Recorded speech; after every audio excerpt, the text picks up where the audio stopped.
Shalom, selamat siang Bapak Ibu Saudara, puji nama Tuhan. Kita boleh ada di ibadah kita pada siang hari ini. Mari bersama-sama setiap kita boleh bangkit berdiri sejenak, kita akan bersatu di dalam doa. Terima kasih Tuhan Yesus, terima kasih kalau kami boleh mengecap keindahan dari kasih setiamu Tuhan sepanjang minggu ini Bapa. Kami bersyukur Tuhan biar kiranya pagi hari ini kami rindu bersekutu membawa pujian kami, penyembahan kami menjadi dupa yang harum di hadapan-Mu Tuhan. Mari Kau layakkan setiap kami, urapi ibadah kami dari awal hingga akhir semuanya untuk kemuliaan nama-Mu saja Bapa. Terima kasih di dalam nama Yesus Kristus kami siap memuji dan menyembah Engkau dengan segenap hati kami Tuhan. Yang percaya dan siap memuji nama Tuhan sama-sama kita mau katakan amin. Silakan duduk Bapak Ibu Saudara. Haleluya. Mari kita siapkan hati kita untuk kita datang di hadirat Tuhan Saudara. Terima kasih Tuhan. Terima kasih untuk kesetiaan-Mu dalam hidup kami. Kami tidak pernah ragu bahwa Engkau selalu bersama dengan kami. Musim akan selalu berganti, kasih Tuhan tetap abadi, tak akan berubah sampai selamanya. Ku tetap percaya, amin. Ku yakin Tuhan memberkati, ku yakin Tuhan melindungi. Burung di udara Tuhan pelihara, karena kasih-Nya. Mari sama-sama. Tuhan selalu menolongku, selalu menjagaku, sehelai di rambutku tak akan terjatuh tanpa seizin-Mu. Tuhan selalu menolongku, selalu menjagaku. Dia mengenyangkanku dan peliharaku seumur hidupku.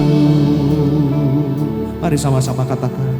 Musim akan selalu berganti, tapi kasih Tuhan tetap abadi, saudara. Tuhan tetap abadi. Dia Tuhan yang tidak pernah berubah, tak akan berubah sampai selamanya. Ku tetap percaya, ku yakin Tuhan memberkati. Yes, amin. Ku yakin Kau melindungi. Burung di udara Tuhan pelihara, burung di udara Tuhan pelihara, karena kasih. Dengan iman naikkan pujian ini saudara. Tuhan selalu menolongku, selalu menjagaku, sehelai di rambutku tak akan terjatuh tanpa seizin-Mu. Tuhan Kau menolongku, menolongku,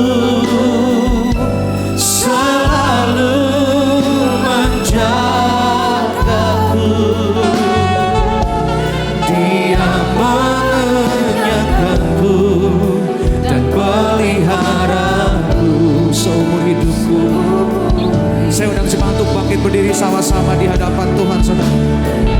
Tuhan selalu menolongku, selalu menjaga, selalu menjagaku. Sehelai rambutku tak akan terjatuh tanpa seizinku. Tuhan selalu menolongku, selalu menjagaku. Dia mengenyangkanku dan peliharaku seumur hidup. Dia mengenyangkanku, Dia mengenyangkanku dan peliharaku seumur hidupku. Sekali lagi katakan dengan imanmu, saudara. Dia mengenyangkanku dan peliharaku seumur hidupku.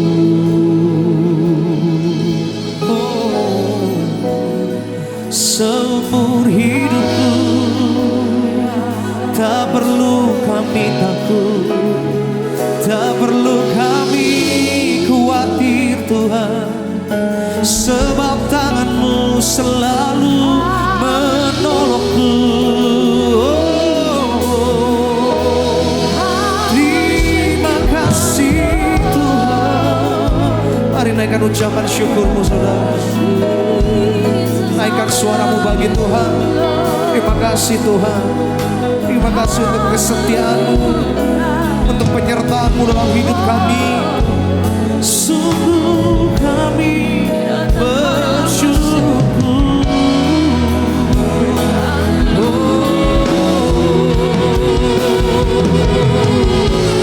Haleluya, haleluya.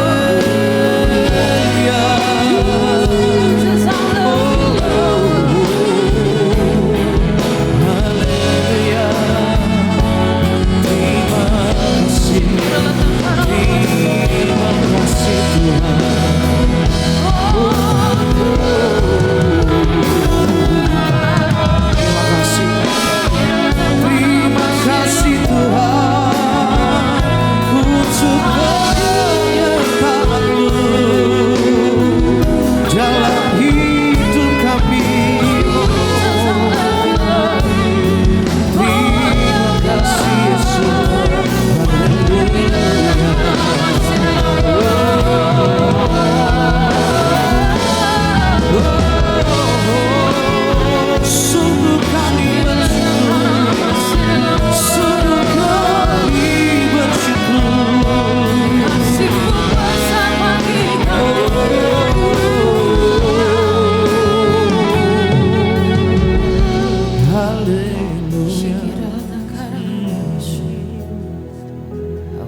kasih-Mu Yesus, Kau telah mati gantikan diriku. Kau curahkan darah-Mu untuk tebus dosaku. Tak terukur kasih-Mu, tak terukur kasih-Mu Yesus, Kau telah mati gantikan dirimu. Kau curahkan darah-Mu untuk tebus dosaku. Layaklah Kau Tuhan dipuji dan disembah dengan segala hatiku. Amin. Layaklah Kau Tuhan dipuji dan disembah dengan segenap jiwa ragaku.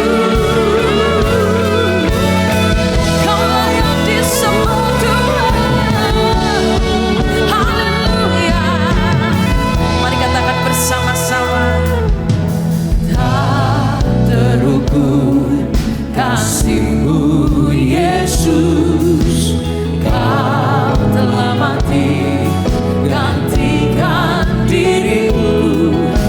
Kau curahkan darah-Mu untuk tebus dosaku.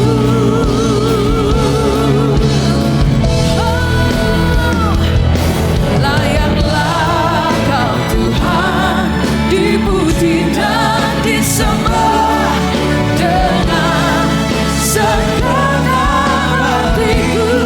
Hanya Dia yang layak dipuji,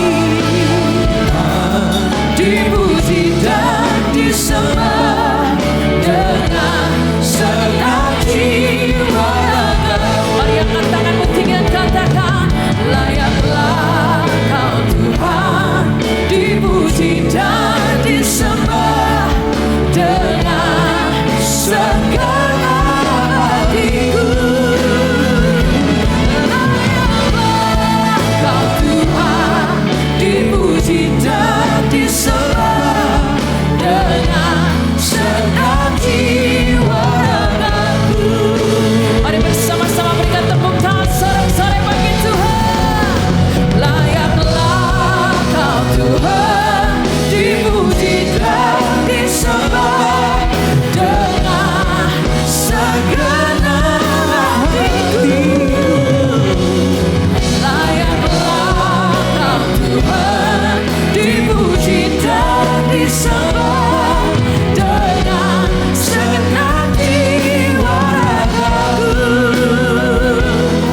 Dengan segenap jiwa ragaku.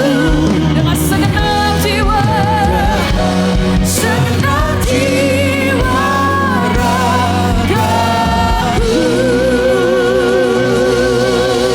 Berikan tepuk tangan sorak-sorai kemuliaan bagi Tuhan. Haleluya. Kami siap memuji Engkau dengan segenap jiwa dan segenap raga kami Tuhan. Dimuliakanlah Engkau di tempat ini dan sukacita-Mu penuh buat setiap kami. Yang percaya menerima sukacita itu sama-sama dengan saya berkata, amin. Masih kuat memuji Tuhan, saudara? Amin. Saudara mau duduk, boleh. Tapi kalau saudara lebih asik berdiri, kita lebih baik berdiri, Yes. saudara. Kita mau ekspresikan kebaikan Tuhan dalam hidup kita. Saudara siap, amin? Amin. Yang siap katakan, wuh, haleluya. Lord, you are good. All the time you are good. Amin.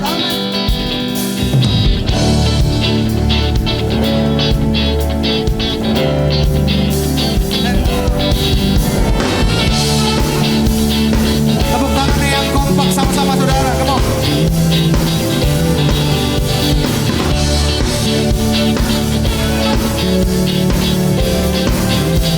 Lift up your voice. Lord, you are good and your mercy endureth forever. Come on. Lord, you are good and your mercy endureth forever. People from every nation. People from every nation and tongue, from generation to generation. We worship you. Come on.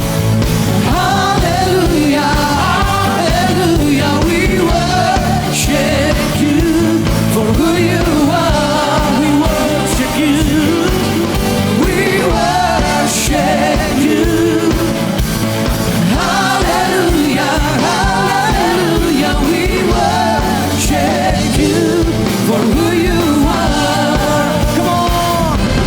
You are good.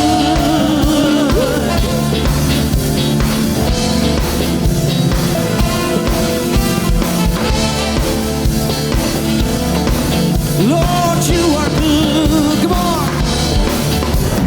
Lord, you are good and your mercy endureth forever. Lord, you are good. Lord, you are good and your mercy endureth forever. People from every nation and time, from generation to generation. Let's we worship you. Hallelujah, hallelujah. We worship you for who you are. We worship you. Hallelujah, hallelujah. We worship you for who you are. You are good. Boleh tepuk tangannya sama-sama saudara. Come on.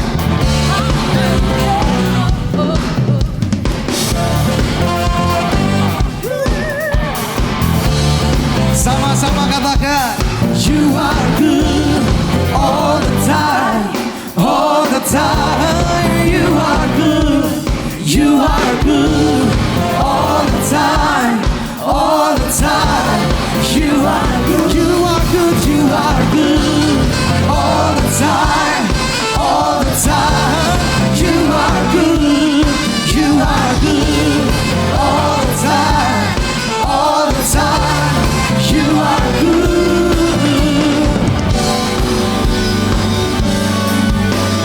From generation to generation, we worship you. Come on. Hallelujah, hallelujah. We worship you for who you are. Satu suara nyatakan. We worship you. Hallelujah, hallelujah. We worship you for who you are. Sekali lagi nyatakan. We worship you.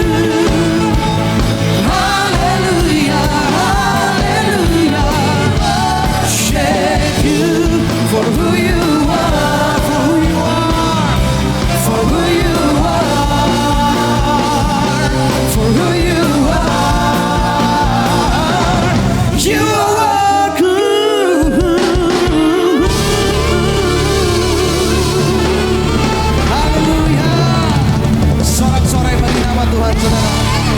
Silakan duduk dalam hadirat Tuhan saudara.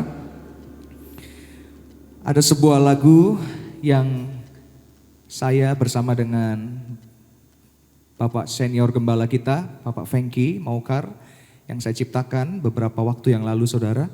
Dan pertama kali saya terima lirik lagu ini, saya langsung teringat ketika kisah Tuhan Yesus di Taman Getsemani sebelum dia diserahkan untuk disalib saudara. Kalau saudara baca kisahnya, Tuhan mengalami ketakutan yang luar biasa. Sampai keringatnya berubah jadi peluh darah saudara. Di sini saya mengingat bahwa ketika Tuhan datang ke dunia, dia itu adalah 100% manusia juga saudara. Dia bisa mengalami ketakutan dan bahkan di kayu salib dia mengalami kesakitan yang luar biasa. Tapi Tuhan tetap memilih untuk setia. Dia korbankan dirinya, dia berikan nyawanya untuk setiap kita saudara. Karena setiap kita ini begitu berharga di mata Tuhan. Bahkan tadi lagu tadi bilang bahkan sehelai rambut pun Tuhan tahu saudara jatuh rambut saudara. Karena itu dia begitu besar cintanya kepada kita. Lagu ini kita tulis judulnya Bukti Cintamu. Semoga jadi berkat buat setiap kita dan kita sama-sama belajar lagu ini. Kita sama-sama naikkan pujian ini.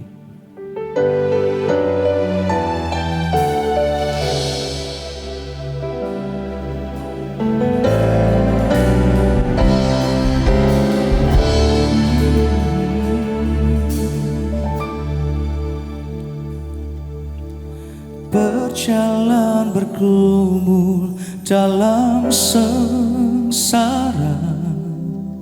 kasih berselimutkan darah kudus, karena jiwa yang terhilang diingatnya dalam ratapan di Getsemani berdarah.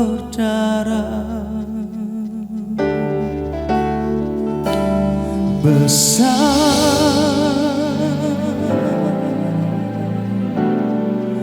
kasih setiamu Tuhan,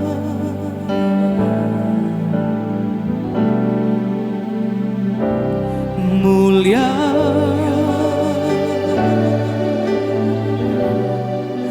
pengorbananmu Tuhan,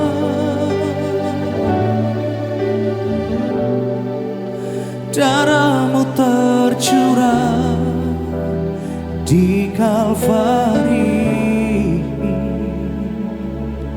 bukti cintamu terbesar bagiku.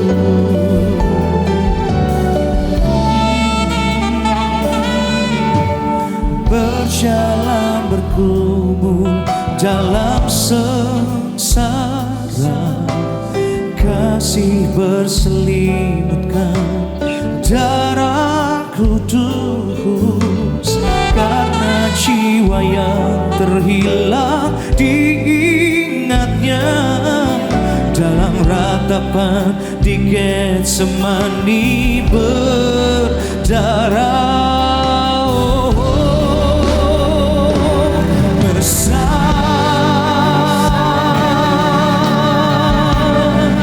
Kasih setiamu Tuhan,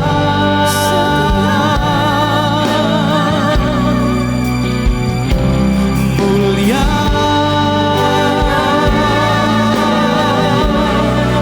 pengorbananmu Tuhan,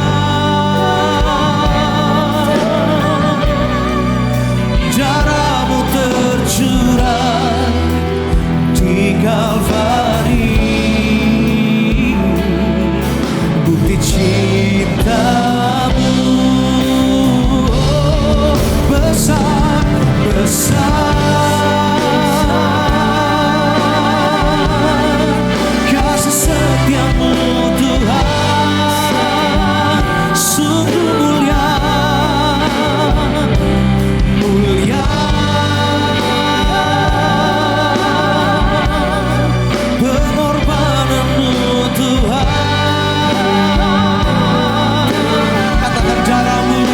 Darahmu tercurah di Kalvari,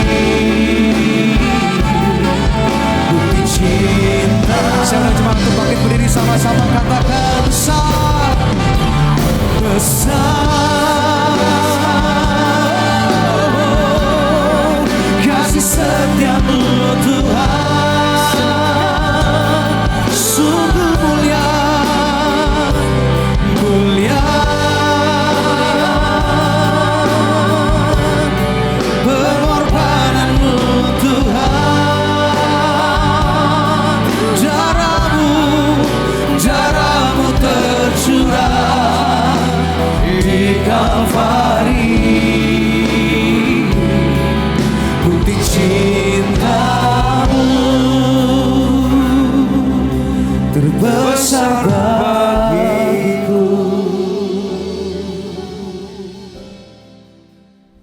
Sungguh kami mengucap syukur kepadamu Tuhan, di tengah-tengah kesulitan, kekalutan, kepanikan, di tengah-tengah dunia yang gelap ini. Biar umat-Mu diberikan kekuatan, iman semakin teguh Tuhan, untuk menghadapi kedatangan Tuhan yang kedua kali, di mana setiap umat-Mu untuk bersiap sedia Tuhan, untuk menyambutnya pengangkatan itu. Engkau memberkati setiap kami, mereka yang dalam kesulitan, mereka dalam pergumulan, baik ekonomi, pekerjaan mereka, studi, karir mereka, keluarga mereka, keuangan mereka, Tuhan menyertai mereka. Bahkan doa-doa mereka, yaitu mereka yang terhimpit, mereka yang mengalami kesulitan, tantangan, kiranya Tuhan memberkati.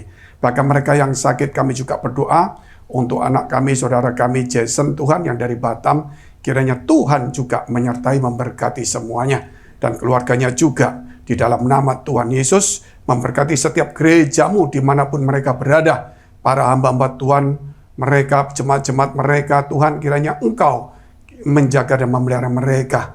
Di dalam nama Tuhan Yesus, kami sudah mengucap syukur dan berdoa. Haleluya. Amin. Shalom semuanya. Puji Tuhan. Tema kita adalah hari ini bicara tentang iman besar di akhir zaman. Iman besar dan akhir zaman. Nah, kalau kita melihat tentang akhir zaman, kita lihat dulu kondisi manusia akhir zaman itu modelnya bagaimana. Dan yang kedua nanti kita melihat iman yang besar itu maksudnya apa. Dan kemudian kita akan tahu iman yang besar, dan kemudian kita tahu bagaimana kondisi dunia dan kita pada saat ini ditempatkan Tuhan di dunia ini. Kita melihat dulu saudara, iman yang besar di tengah-tengah akhir zaman ini tidak mudah. Kita harus lihat dulu background-nya, yaitu kondisi manusia. Kita lihat dulu Wahyu pasal 6 ayat yang ke-4. 3 dan 4. Boleh ya? 4 aja juga boleh. Ini adalah materai, dan ketika anak domba itu membuka materai yang kedua, aku mendengar makhluk yang kedua berkata, "Mari." Dan majulah seekor kuda lain, seekor kuda merah padam, dan orang yang menungganginya dikaruniakan kuasa untuk mengambil damai sejahtera dari atas bumi, sehingga mereka saling membunuh, dan kepadanya dikaruniakan sebilah pedang yang besar. Mengapa saudara kalau kita melihat situasi akhir zaman seperti ini? Yang pertama kita melihat bahwa di akhir zaman ini, yaitu Tuhan izinkan sesuatu untuk mengambil damai sejahtera yang ada di bumi ini. Artinya damai sejahtera ini damai yang ada di bumi, bukan damai yang diberikan Tuhan. Tuhan pernah mengatakan damai yang kuberikan itu bukan seperti damai yang diberikan oleh dunia. Dunia memberikan damai, saudara, tetapi damai itu kemudian diambil sehingga mereka saling membunuh. Tetapi Tuhan memberikan kita damai sejahtera tidak bisa diambil oleh saudara maupun dunia. Oleh sebab itu kita perlu damai kita itu dari dunia atau dari Tuhan. Itulah yang menentukan iman kita selanjutnya. Kalau iman kita ini bertumbuh karena berita-berita dunia, kondisi dunia yang berkata, saudara, damai, ada berkat, tetapi itu akan diambil dan kita akan kehilangan. Dan kita akan, saudara, melihat akhirnya terjadilah perang, perkelahian, pertengkaran. Tetapi kalau damai dari Tuhan itu beda. Sebab itu bacalah firman Tuhan. Di tengah kesulitan kita, di tengah ekonomi, berita-berita yang tidak baik. Tetapi kalau kita tetap di dalam Tuhan, kita punya damai sejahtera. Walaupun mungkin mata kita, telinga kita melihat sesuatu yang menakutkan. Tetapi iman kita mengalahkan berita-berita dunia itu. Justru saat ini dibutuhkan iman yang besar itu. Kenapa saudara? Kalau iman besar itu akan mengubah seseorang. Dan kemudian dia bisa mengubah sekitarnya. Tetapi kalau iman kita kecil, saudara, maka dunia akan mengubah kita. Sehingga kita menjadi egois, kita menjadi saudara hamba uang, mencintai diri sendiri, dan sebagainya. Nah, kita lihat orang-orang saudara imannya yang tidak besar, tidak kuat, yaitu kondisi manusia di zaman yang sukar. Kita lihat dulu saudara firman Tuhan di dalam kitab 2 Timotius 3 ayat 1 dan 2. Ketahuilah bahwa pada hari-hari terakhir akan datang masa yang sukar.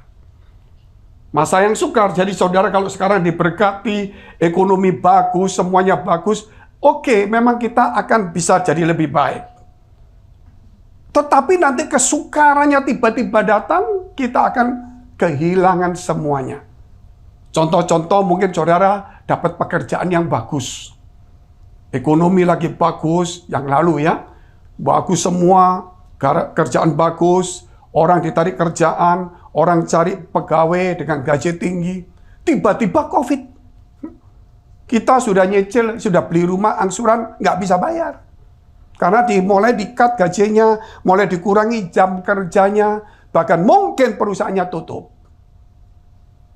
Belum lagi tiba-tiba terjadi ledakan seperti sekarang ini. Ya, perang dagang, juga perang sesungguhnya. Belum lagi ditambahi perang opini, perang media yang membuat kita tambah was-was, tambah cemas, tambah takut, tambah khawatir. Sehingga kita ambil jalan pintas. Jadi kadang-kadang situasi kalau dunia itu bagus, saudara, ingat yang pernah terjadi di zaman Yusuf. Ketika diberkati luar biasa, dia berkata kepada Firaun, 7 tahun akan panen luar biasa. Tapi jangan difoya-foyakan, dihabiskan. Simpan, karena ada 7 tahun kesukaran. Itulah siklus, saudara. Kalau mungkin tahun depan, ya mungkin tahun ini mudah-mudahan, ekonomi membaik, tiba-tiba lah. Rasanya juga memang sulit. Kecuali kalau Tuhan menyertai kita.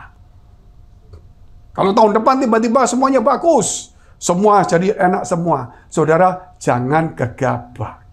Mungkin 5-7 tahun kemudian tiba-tiba ada masalah. Mungkin tidak masalah dunia, masalah kita sendiri. Rumah tangga kita, keluarga kita sakit. Mungkin dari hal tertentu lah. Sebab itu orang bijaksana itu selalu berjaga-jaga. Ketika diberkati, dia tahu bahwa tidak selamanya berkat itu terus datang setiap hari. Pasti ada waktunya berhenti. Sama seperti hujan, tidak mungkin terus-menerus. Ada waktunya juga panas. Tetapi waktu panas, apa yang dikerjakan? Saudara, mungkin ya itu menjemur tembakau. Itu bagi orang pengusaha. Waktu hujan bagaimana? Nggak bisa jemur. Saudara, mungkin bertani jagung atau yang lainnya. Atau menjual payung dan sebagainya. Nah, kita bisa melihat kalau Indonesia 2 musim. Nah, kalau dunia tempat lain 4 musim. Dan kalau sekarang dengan situasi segini bisa 8 musim, saudara. Ya, betul saudara. Nggak menentu gitu loh. Nggak karuan dunia ini sekarang gitu. Sebab itu ketika dunia sukar, manusia akan mencintai dirinya sendiri. Karena kesukaran itu terjadi. Karena kesukaran itu terjadi, makanya saudara, orang menjadi egois. Pekerjaan susah, semua rebutan, saudara. Akhirnya semua saling ya sikut menyikut dan sebagainya, saling ya menjatuhkan. Tetapi anak-anak Tuhan lain, saudara. Ketika kondisi sukar, dia justru mengasihi sesamanya. Itulah saudara, waktunya kita ini sekarang adalah menabur kebaikan dan kasih. Di tengah-tengah dunia yang butuh kasih. Wah, saya susah Pak, pekerjaan saya sulit, saya sudah dipotong gaji saya, jam kerja saya dikurangi. Maka saudara jadi mengasihani diri sendiri. Tapi saudara lihat tempat lain juga susah. Nah, kapan menabur yang bagus? Ketika hati seseorang yang sudah mulai kering, taburlah firman Tuhan itu. Nah, inilah menurut saya saudara menabur kebaikan dan kasih dan firman di kondisi seperti sekarang. Sehingga saudara melihat bagaimana gereja kita di tengah-tengah pandemi sampai sekarang hampir 3 tahun. Kita kerja keras. Sehingga khotbah-khotbah kita selama di tempat-tempat media itu sudah di atas 1000. Setiap hari kalau saudara melihat program kita, ada 3 saudara ibadah yang saudara bisa dengar, belum yang lainnya. Sebab itu saudara, inilah kesempatan menabur. Jangan sampai saudara mencintai diri sendiri. Ya Pak, kan saya manusia normal. Yang ngomong enggak normal itu siapa saudara? Kalau manusia normal itu saudara tahu kondisi sukar di rumah tangga kita sukar. Apa yang dikerjakan oleh orang tua? Apakah dia banting? Karena kerjaan nggak ada, tendang meja, beli minuman keras. Itu orang dunia. Tetapi orang anak-anak Tuhan, ketika sukar, dia kumpul keluarganya. Makanan, walaupun makanan cuman saudara nasi dan kacang, Tapi disertai firman dengan harmonis itu beda. Makanya yang suka makan enak ini waktunya masak. Kenapa? Kalau saudara yang biasa makan enak itu kalau masak pasti enak. Karena lidah saudara sudah biasa enak. Nah kalau kita sudah biasa makan enak, tidak mau masak, kita cari makanan enak, jadi akhirnya kita hancur. Termasuk laki-laki ini, saya nggak tunjuk yang di depan, saya nggak tunjuk belakang, enggak lah. Yang jago-jago makan ini, wah di sini enak, rasanya enak. Nah itu saatnya ini masak sendiri. Minimal hampir sama lah. Demikian saudara, ketika kita mengalami kesulitan, kita mengalami susah, kita tahu bagaimana orang lain juga susah kan? Saya mengalami susah Pak, sedih Pak, pergumulan. Saya tahu juga orang lain pasti sama lah. Nah, karena kita tahu, ayo kita beri yang terbaik dia. Karena kita juga ingin yang baik toh, kita ingin dihibur. Justru kita tahu orang lain juga sama. Jangan saudara minta dihibur, berilah penghiburan kepada orang lain. Ini kondisi manusia, saudara. Dan menjadi hamba uang. Setelah saya selidiki pertengkaran di mana-mana. Ini bukan bicara masalah agama dan keyakinan. Itu memang ada. Itu hanya dipakai saja. Tapi persoalan adalah persoalan ekonomi. Makanya orang yang aktif di gereja yang luar biasa. Ekonominya susah. Ditawari, dia bisa pindah. Nah, betul ya? Yesus saja saudara yang Tuhan loh. Ditawarin. Ditawari, tapi dia nggak mau. Berarti tawaran ini sangat menggoda. Ketika saudara aktif di gereja pelayanan, dapat pekerjaan bagus. Nah, keluarganya bagus. Ya, usahanya bagus. Apa yang dilakukan? Sibuk. Sudah nggak ke gereja, ngurangi semuanya. Nah inilah saudara yang saya katakan sudah menjadi hamba uang. Apakah kita nggak butuh uang, Pak? Butuh. Tetapi kita tahu siapa yang mengatur hujan. Bukankah Tuhan? Kalau hujan tidak turun 3 tahun, apakah kita mau makan teknologi? Betul gak saudara? Apakah setiap hari kita mau melihat di YouTube terus? Gitu. Saudara pikir aja. Ini sesuatu itu datang dari Tuhan. Kalau ada musim datang itu berarti pemeliharaan Tuhan masih ada. Tinggal manusia mengembangkannya. Saudara lihat akhir zaman di situasi seperti sekarang ini. Ini contoh saja, bukan politik. Bagaimana dari sekian ratus negara atau 40 negara besar melakukan sesuatu tindakan kepada satu negara. Taruhlah saat ini Rusia. Ekonominya, mata uangnya, ini. Dia pergi sana, pergi sini, negara Indonesia juga diperas. Diperas, saudara.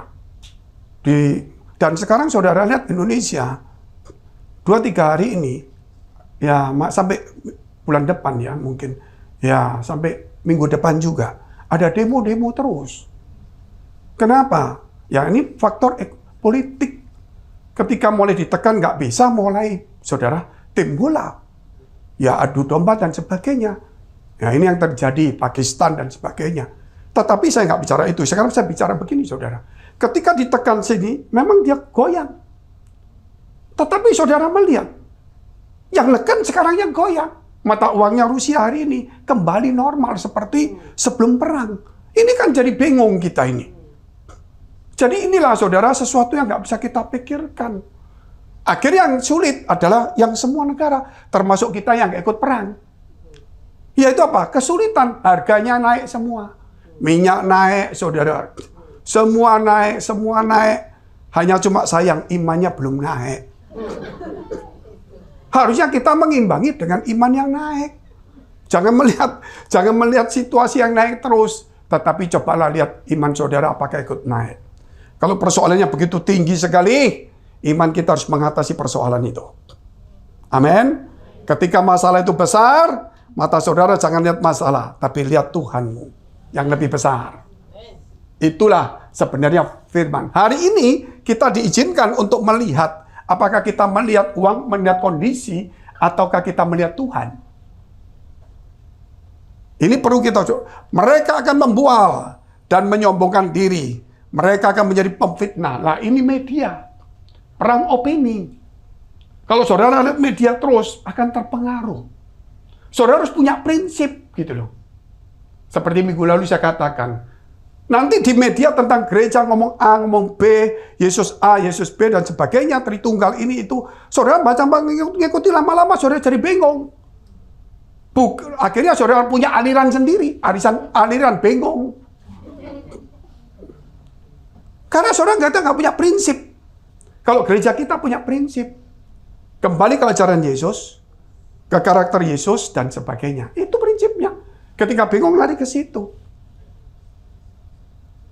Sudah perang opini, sudah lihat. Menurut satu pepatah atau ajaran yang dipakai oleh orang-orang modern sekarang, jika kebohongan itu terus-menerus dikatakan oleh banyak orang, oleh si A, si B, tokoh A, tokoh B, besok, lusa, minggu depan, bulan depan, ngomong terus, maka kebohongan itu menjadi kebenaran. Dan kita akan percaya dengan kebohongan itu. Itulah saudara, makanya ini kan dunia sekarang terbelah. Jadi kalau ada pemberontakan, saudara, kalau menurut berita yang satu dianggap itu pahlawan. Tapi kalau saudara dia nggak suka, dianggap teroris. Jadi itulah sesuatu opini. Sehingga saudara, kalau kita sebagai warga negara yang bagus, jangan ikut berita kiri kanan. Lebih bagus jadilah pendamai yang baik. Amin. Jangan ikut sana. Saudara pasti punya pendapat sendiri, tapi itu pendapat pribadi. Nggak usah dimasalahkan di luar. Mereka akan menjadi pemfitnah, mereka akan berontak terhadap orang tua dan tidak tahu berterima kasih, tidak mempeduli agama. Ini terjadi. Sekarang saudara lihat dengan perang ini. Gereja-gereja yang berkiblat dulu sinodenya, pemimpinnya ada di Rusia. Pemerintah sekarang membuat yang perang ya, membuat peraturan. Mulai hari ini gerejamu tidak boleh di bawah itu. Kalau iya, coret. Pendeta yang punya pro, tangkap. Pendeta yang khotbah, saudara, satu gereja di posisi perang Ukraina Tengah. Ini kejadian benar ini.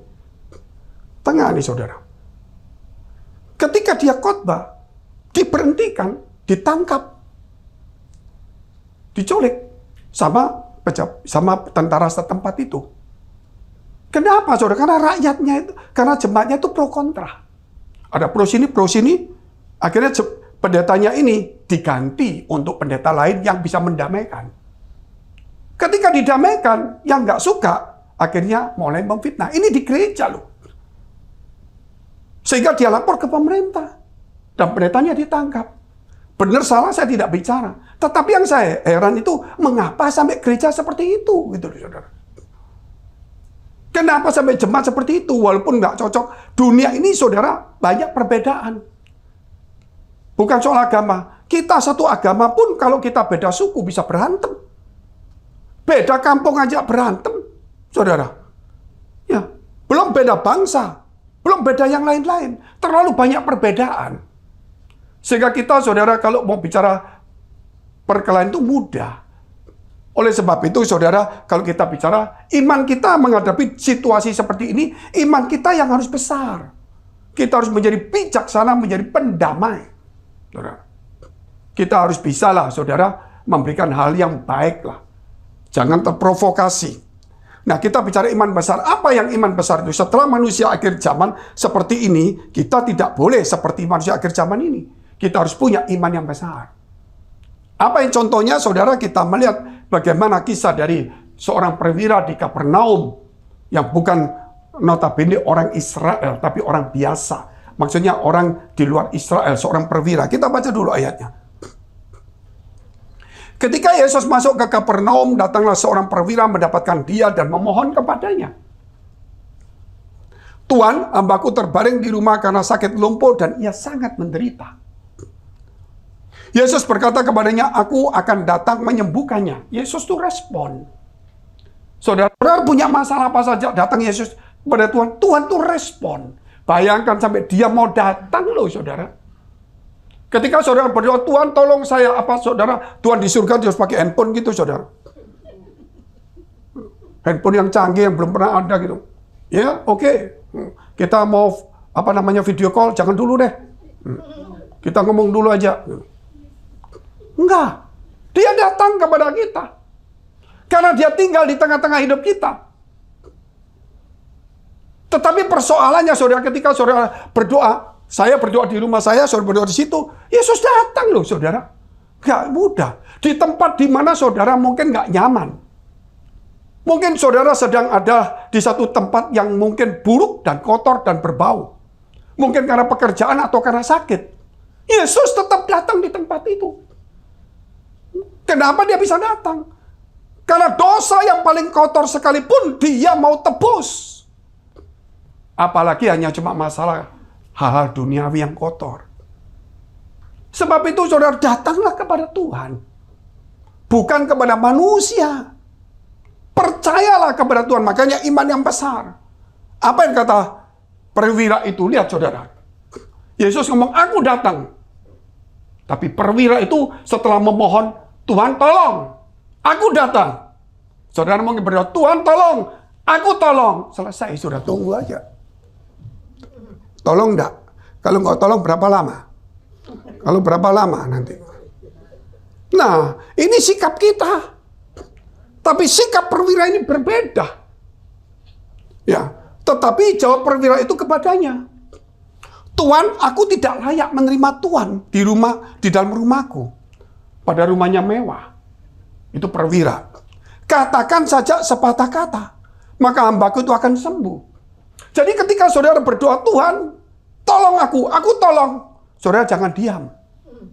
Ada tindakan iman. Amin. Bukan sekedar doa, ada tindakan iman. Tindakan iman itu percaya dan menerimanya. Atau saudara ketika saudara berdoa, saudara mengucap syukur bahwa doa saudara sudah didengarnya. Jangan saudara terus doa ini, nanti setengah jam lagi doa, 10 menit lagi doa, sambil keluar air mata terus. Saudara nanti kayak habisan air mata. Tuhan tidak tuli. Mungkin 2-3 kali, mungkin karena kita khawatir, 7 kali boleh namanya syafaat. Syafaat itu ada aturannya, bukan karena panik. Saudara, kalau orang doa panik itu beda. Itu berbedanya. Saya pernah jumpa dengan satu teman saya pendeta. Dia syafaat, tapi naik mobil saya duduk, haleluya Pak Fengki. Terus berdoa dia. Saya ngomong lagi, gimana? Oh puji Tuhan, berdoa lagi. Saudara, terus ngomong lagi, berdoa lagi. Wih, kamu kok doa bagus. Gitu. Doakan siapa? Ya, doakan supaya saya diberkati. Saya punya pikiran, saya harus beli rumah 5 MU. Gak mikir jemaat. Mikir rumah, saudara. Bayangin. Terus berdoa terus, saudara. Sampai dia berkata begini, kalau saya masuk ke rumah Pak Fengki, ini kisah nyata. Saya kalau masuk rumah saya, tidak masuk dulu. Saya ketok pintu rumah saya dulu. Saya ngomong istri saya, jangan dibuka doa orang ketok. Nanti dibuka istrinya ngomong, kamu punya rumah ketok-ketok. Terus saudara bisa gitu nanti. Dia bilang, enggak. Dia ketok. Tok, tok, tok, tok. Tok, tok, tok, tok. Tok, tok, tok, tok. Terus dia berkata gini, aku orang yang diberkati Tuhan. 3M lagi masuk. Buka pintu. Jadi harganya dia 3M. Pusing saya, saudara. Lah inilah namanya iman yang sudah terbalik-balik. Ini saudara, tapi lain dengan apa yang dikatakan perwira ini. Gitu. Apa? Sebab aku sendiri seorang bawahan dan di bawahku ada pula prajurit. Jika aku berkata kepada salah seorang prajurit itu pergi, maka ia pergi. Dan kepada seorang lagi datang, maka ia datang. Ataupun kepada hambaku kerjakanlah ini, maka ia mengerjakannya. Dia menghargai Tuhan. Dia menempatkan Tuhan di posisi yang tepat. Nanti kita lihat itu poin keduanya. Dia menghormati Tuhan. Dia percaya kepada Tuhan. Dia telah memberikan dirinya sepenuhnya di bawah, tunduk di bawah Tuhan. Itu namanya saudara, kalau berdoa sudah berdoa, taruhlah di posisimu di tempat yang tepat. Sebagaimana kita berdoa. Kalau saudara berdoa berarti saudara tahu Tuhan bisa menolong, menjawab. Betul ya?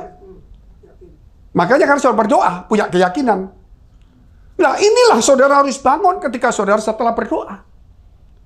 Jangan membangun doanya itu terus-menerus.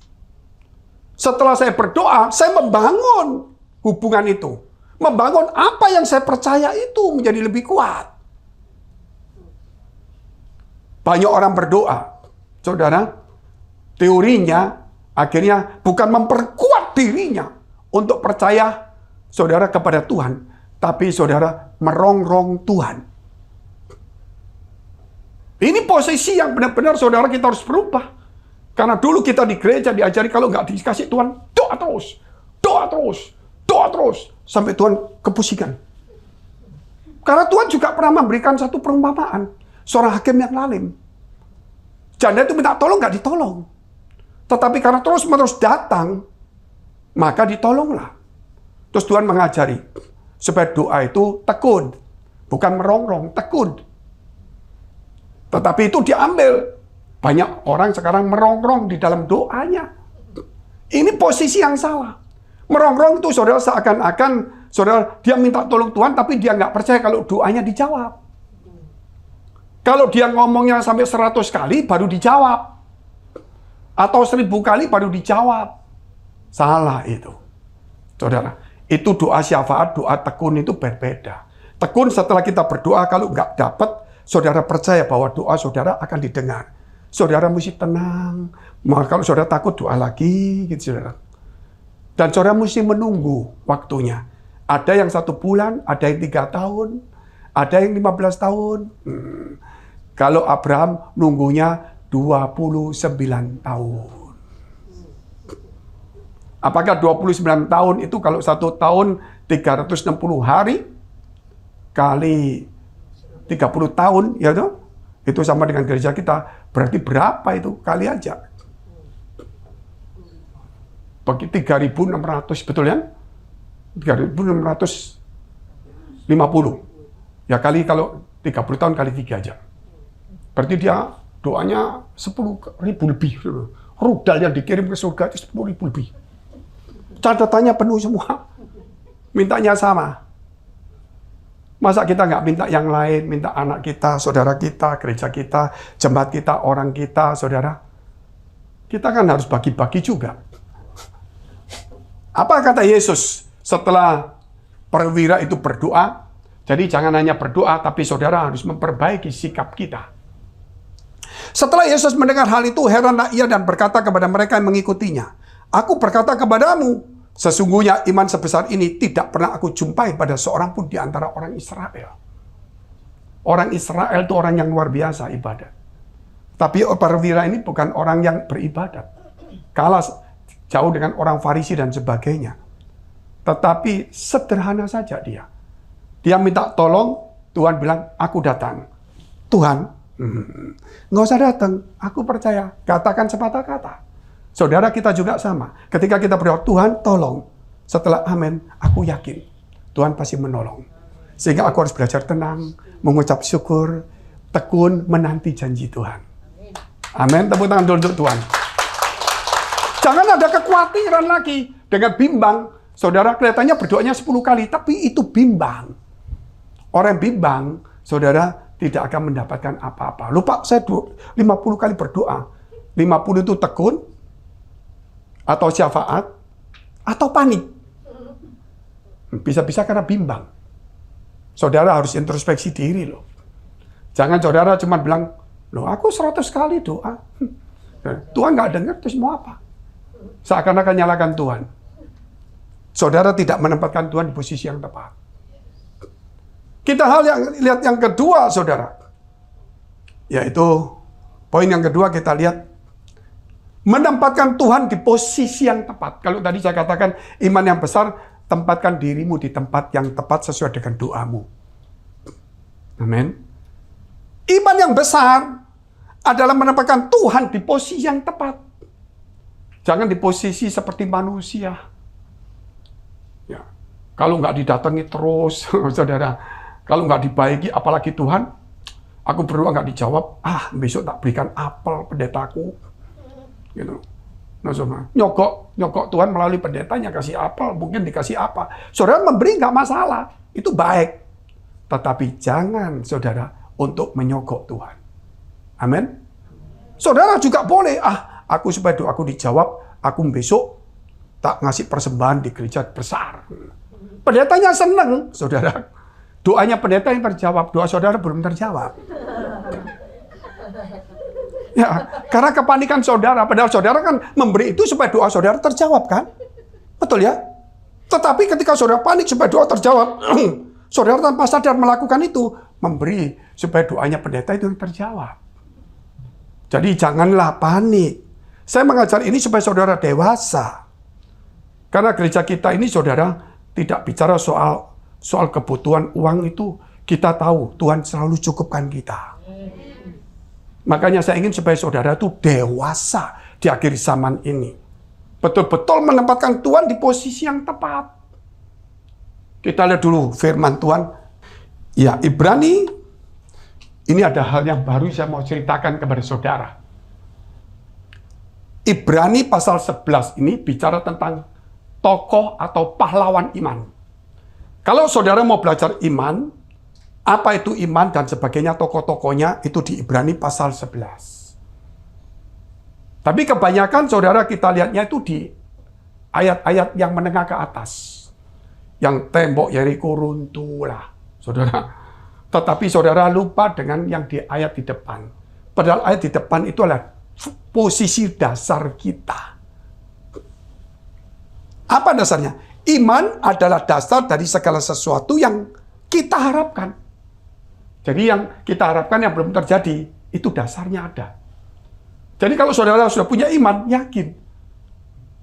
Walaupun belum terjadi, sudah yakin. Kalau nggak yakin, berbahaya. Amin. Dan bukti dari segala sesuatu yang tidak kita lihat. Bukti. Bukti itu berarti saudara sudah terjadi, ini loh buktinya. Tapi kalau iman itu beda. Bukti yang sah, tapi belum ada. Kok bisa Pak ya? Nah saudara, kalau saudara ada undian mobil, tiba-tiba saudara menang di muka orang, di foto, terus saudara dikasih kunci-kunci mobil, tapi dari karton. Dikasih. Mobilnya nggak ada, kuncinya bukan kunci asli, kunci palsu ini. Tapi ini bukti. Walaupun belum ada barangnya. Tapi suatu hari mungkin bisa perusahaannya ribut terus batal bisa. Tapi kalau surga tidak pernah batal. Surga tidak pernah batal. Ketika saudara berdoa, ketika saudara percaya, saudara sudah menerimanya. Amin. Tinggal nunggu waktunya. Kesabaran, ketekunan itulah yang dibutuhkan. Menempatkan Tuhan di posisi tepat. Yaitu Tuhan yang punya waktu, bukan kita yang ngatur waktu. Kita boleh, Tuhan, kalau boleh besok. Tuhan tolong. Saat itu Tuhan bisa datang, bisa juga 3 hari kemudian. Tuhan yang punya waktu. Kalau kita mau mengatur waktu, saudara bisa atur enggak waktu saudara? Jam tidur kita pun kadang-kadang kita atur pakai alarm. Betul ya? Saudara mau ngatur waktu, kita tidur aja diatur alarm. Tuhan itu yang ngatur waktu. Kita harus sadar hari ini, saudara. Kita nggak bisa ngatur waktu. Kita dimakan waktu. Tapi Tuhan tahu step-stepnya. Untuk mencapai itu. Kita lihat terus. Sebab oleh imanlah telah diberikan kesaksian kepada nenek moyang kita. Sudah kesaksian berulang-ulang terjadi. Harus percaya dong. Karena iman, kita mengerti bahwa alam semesta telah dijadikan oleh firman Allah. Sehingga apa yang kita lihat telah terjadi dari apa yang tidak dapat kita lihat. Kalau kita nggak percaya, kalau Tuhan menjadikan alam semesta, sudah kita gugur di tengah-tengah semuanya. Karena Kejadian pasal 1 sudah mengatakan demikian. Terus mulai orang-orang Kristen, saudara yang sudah saintis, yang pintar, mulai ngotak-ngatik suruh.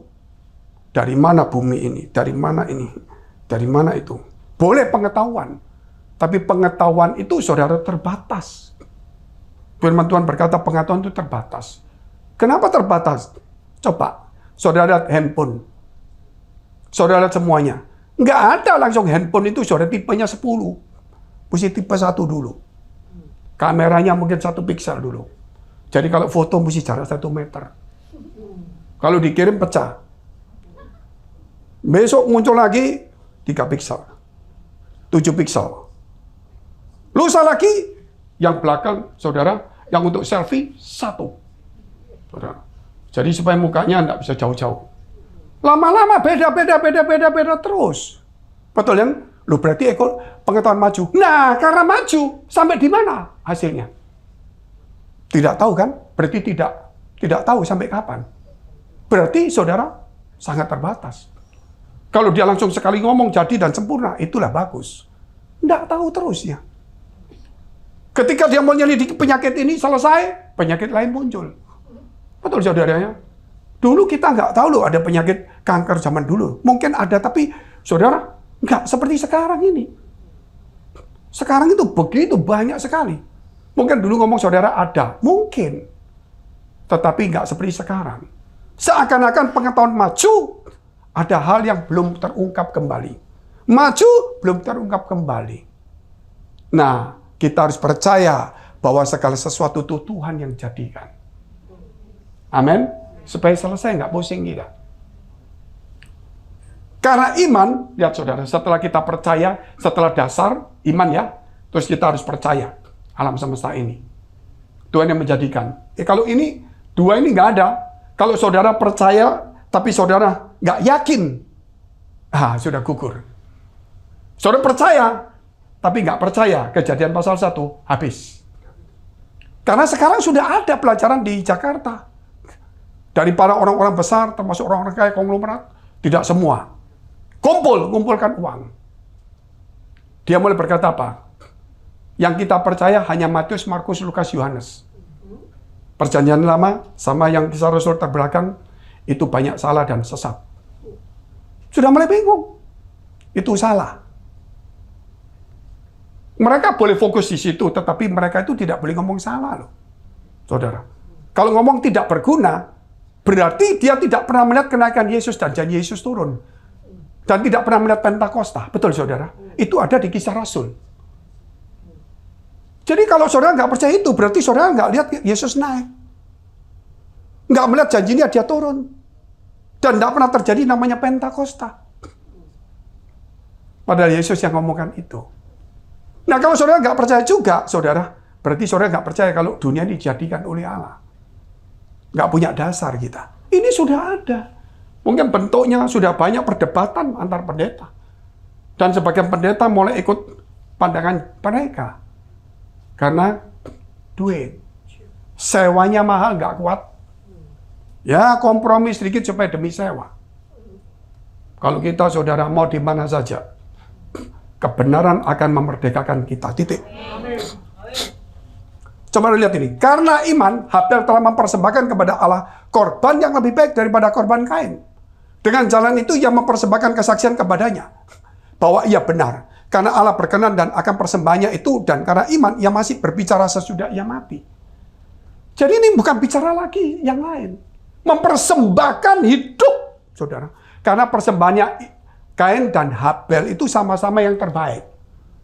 Dari hasil mereka dapat. Betul kan? Tetapi saudara lihat itu. Kepada Allah korban yang lebih baik daripada korban Kain. Yang lebih baik apa? Padahal sama-sama baik. Hidupnya itu saudara yang diberikan. Sampai dikatakan sesudah mati pun ia masih bicara kepada Allah. Luar biasa enggak? Sesudah mati pun kita tahu bahwa kita akan berjumpa dengan Tuhan. Itu iman. Iya kan? Ini. Karena iman ia masih berbicara sesudah ia mati. Jadi kalau kita percaya Yesus, saudara percaya Tuhan. Mati pun kita akan berjumpa dengan Tuhan. Kenapa? Ini aja mati masih bisa bicara sama Tuhan. Berarti jangan takut. Kematian bukan akhir. Kita akan berjumpa muka dengan Tuhan. Nah. Karena iman, Henokh terangkat supaya ia tidak mengalami kematian. Ia tidak ditemukan karena Allah telah mengangkatnya. Sebab sebelum ia terangkat, ia memperoleh kesaksian bahwa ia berkenan kepada Allah. Inilah saudara, kalau iman, kita harus siap akan pengangkatan. Karena iman kita yakin ada pengangkatan. Dan kita siap untuk diangkat. Itu iman. Belum bicara Yeriko runtuh loh. Tapi saudara nggak akan lihat ini. Saudara kan Yeriko runtuh. Yang senang sesuatu yang wah gitu saudara. Tapi lupa mempersiapkan diri kita sendiri. Mujizat itu pasti ada, nggak usah dicari. Tapi mempersiapkan diri itu tidak mudah. Amin. Mujizat itu datangnya dari Allah sewaktu-waktu. Kita nggak minta pun kadang Tuhan datang. Contohnya, Tuhan datang kepada seorang janda yang punya anak tunggal satu yang mati. Dia datang. Jangan kamu menangis. Terus dia datang kepada anaknya. Dan anaknya dibangkitkan. Nggak minta mujizat terjadi. Tapi yang perlu kita lakukan, itu karena Tuhan yang lakukan. Yang perlu kita lakukan, saudara, adalah bagaimana mempersiapkan diri kita sebaik mungkin. Manusia tidak luput dari dosa. Tetapi kalau kita, saudara, tidak mempersiapkan diri, ya kita akan terus hidup di dalam dosa. Tapi kalau kita mempersiapkan diri, saudara, pasti kita jatuh, kita bangun, pindah, saudara. Mungkin di sana senggol jatuh sedikit, pindah, saudara. Maksudnya lebih baik, dan sangat baik, amat sangat baik. Itu satu proses. Terus, tetapi tanpa iman tidak mungkin orang berkenan kepada Allah. Sebab barang siapa berpaling kepada Allah, ia harus percaya bahwa Allah ada. Dan bahwa Allah memberi upah kepada orang yang sungguh-sungguh mencari Dia. Jadi iman itu, saudara, harus cari Tuhan. Dia akan memberi upah. Jangan saudara di gereja, saudara cuma cari yang lain. Cari Tuhan. Katakan cari Tuhan dulu. Itu pun sungguh-sungguh. Itu namanya iman. Bukan cari mujizat saja, bukan cari berkat, bukan cari teman, bukan cari yang lain-lain. Itu Tuhan akan kasih kalau kita cari Tuhan lebih dulu. Terus, karena iman maka Nuh dengan petunjuk Allah tentang sesuatu yang belum kelihatan, dengan taat mempersiapkan bahtera untuk menyelamatkan keluarganya. Dan karena iman itu ia menghukum dunia, dan ia ditentukan untuk menerima kebenaran sesuai dengan imannya. Jadi iman itu taat untuk melakukan satu pekerjaan yang Tuhan mau. Iman itu adalah satu ketaatan tunduk untuk melakukan pekerjaan yang Tuhan mau. Jadi kita menempatkan Tuhan di posisi sebagai Tuhan kita. Sebagai pemegang komando kepada kita. Karena iman Abraham taat ketika ia dipanggil untuk berangkat ke negeri yang akan diterimanya menjadi milik pusakanya. Lalu ia berangkat dengan tidak mengetahui tempat yang dituju. Ketaatan. Ketaatan. Maka kalau ketaatan itu bicara tentang, saudara, tentang namanya setia. Jangan taat satu tapi tidak taat selamanya. Makanya kalau kita bicara taat itu, saudara, itu di dalam bahasa aslinya itu, yaitu Yunani, pistis. Kalau di dalam bahasa Inggris itu apa namanya? Faithful. Setia, maksud saya setianya ya. Setia. Itu faithful. Itu nggak main-main. Jadi, kalau orang yang setia itu, saudara, berarti dia punya iman yang penuh. Karena dia punya iman penuh dan setia, pasti dia taat. Orang yang setia itu pasti taat, saudara. Bayangkan, kalau orang taat belum tentu setia. Kalau orang setia itu pasti taat. Setia ikut terus, saudara. Nggak gampang itu. Susah, nggak susah, ikut terus.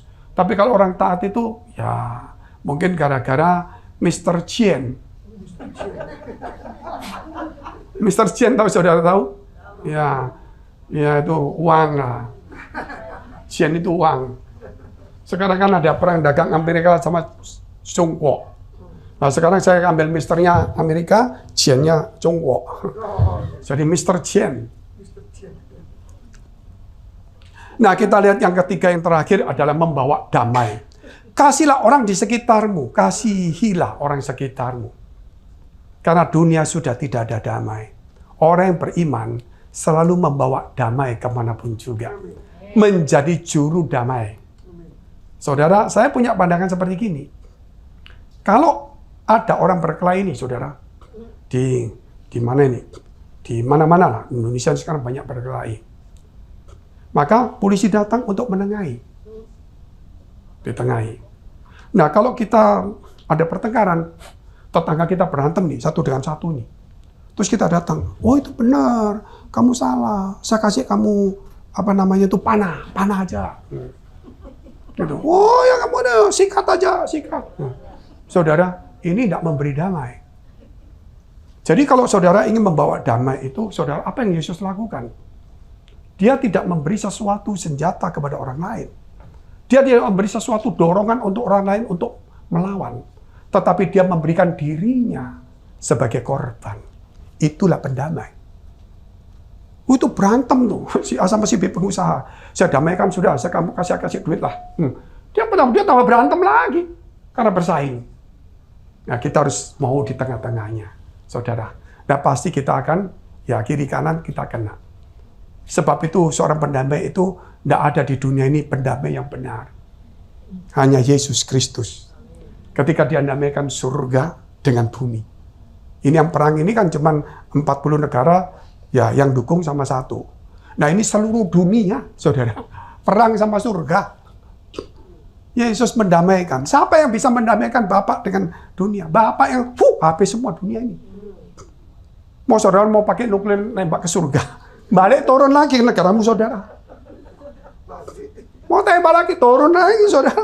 Gak bisa. Tetapi Yesus itu memberi damai. Saudara, itu nggak main-main. Makanya tidak ada damai di dunia ini. Tirulah Yesus Kristus. Kalau mau damai, bukan uang kita, bukan barang kita yang kita berikan orang lain. Tapi hidup kita, saudara, berikan kepada Tuhan. Amin. Karena tidak ada damai. Kita lihat dulu ayat yang terakhir ya.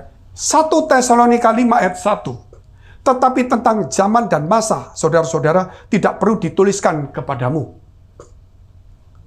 Karena kamu sendiri tahu benar-benar bahwa hari Tuhan datang seperti pencuri pada malam. Dia akan datang tiba-tiba. Gereja sudah mengingatkan, mungkin tidak sampai 20 tahun, mungkin tidak sampai. Kita tidak ada yang tahu. Tetapi tanda-tandanya sudah dekat. Materai-materai sudah dibuka. Bahkan lompat, ada namanya, saudara kita lihat ada virus, ada macam-macam muncul semua ini.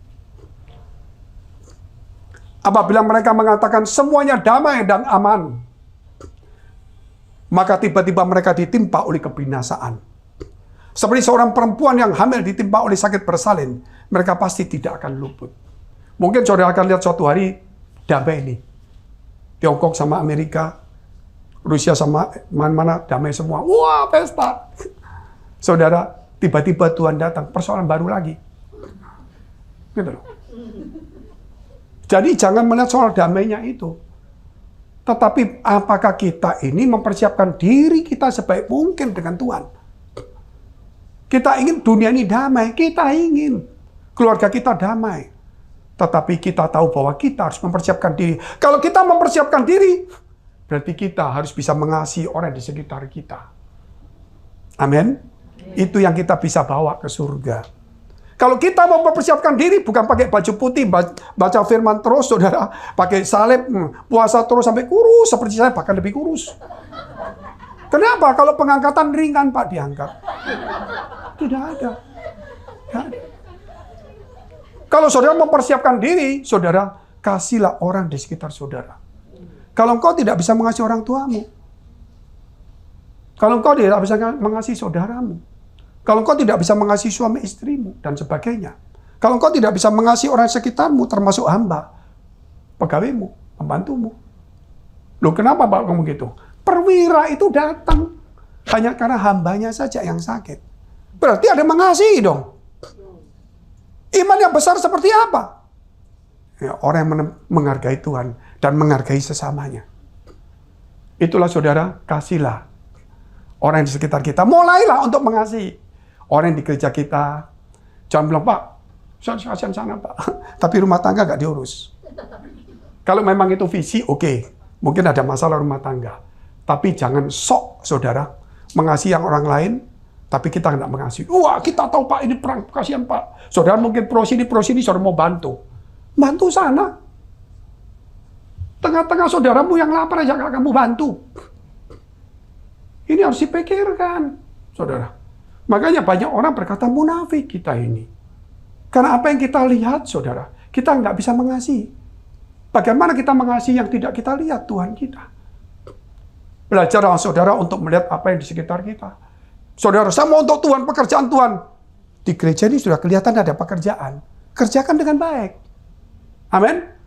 Jangan bilang, wah saya nanti ini. Sudah. Apa yang kita lihat di sekitar kita? Duit, bukan duit, duit. Duit, duit, bukan duit. Lakukan itu segera. Nah, mari kita bangkit berdiri, saudara. Kami berdoa Tuhan untuk semua gereja yang ada di seluruh dunia. Dari hamba Tuhan sampai kepada umat Tuhan. Kiranya Tuhan Kau memberkati mereka supaya mereka menjadi berkat dan hidup mereka berdampak. Supaya di mana mereka melayani dan berjemaat, dipenuhi orang-orang yang takut akan Tuhan dan tulus hatinya. Kami berdoa Tuhan untuk semua gereja yang ada di seluruh dunia. Supaya mereka bersatu rukun dan tidak terpecah-pecah. Supaya dunia percaya Yesus adalah Tuhan bagi kemuliaan Allah Bapa di surga. Demikian gereja di mana kami menggembalakannya. Gereja Blessing in the Spirit. Kami berdoa Tuhan untuk setiap persembahan yang dipersembahkan umat-Mu. Kiranya menjadi dupa yang harum di hadapan Tuhan dan persembahan Kau terima dan berkenan sebagaimana persembahan Habel. Tuhan memberkati segala pekerjaan rumah tangga, kesehatan, iman, rohani kami, sampai kepada anak cucu kami. Kebajikan, kemurahan selalu menyertai Tuhan. Kami semuanya dari Tuhan. Terima kasih Bapa. Mari dekapkan kedua tanganmu di dadamu. Karena untuk menerima berkat itu mudah, namun menjaga hati itu sukar. Kalau Tuhan memberkati dan membuka pintu, tidak satu pun yang bisa menahan dan menutupnya. Tapi kerap kali berkat yang Tuhan berikan kepada kita, hati kita tidak tahan uji. Kita menjadi sibuk, sombong, kita menjadi orang yang egois, dan lain sebagainya. Sebab itu firman Tuhan berkata, jagalah hatimu dengan penuh segala kewaspadaan, karena dari situlah terpancar kehidupan. Jadilah berkat dan terimalah berkat rahmat anugerah dari Allah Bapa di surga. Di dalam putra tunggalnya Yesus Kristus yang sudah mati bagi dosa-dosa kita. Dan bangkit pada hari ketiga sehingga kita punya Tuhan Allah yang hidup dan iman kita bukan kepada Tuhan yang mati. Dan Dia naik surga menyediakan rumah bagi kita. Sehingga kita punya pengharapan yang pasti.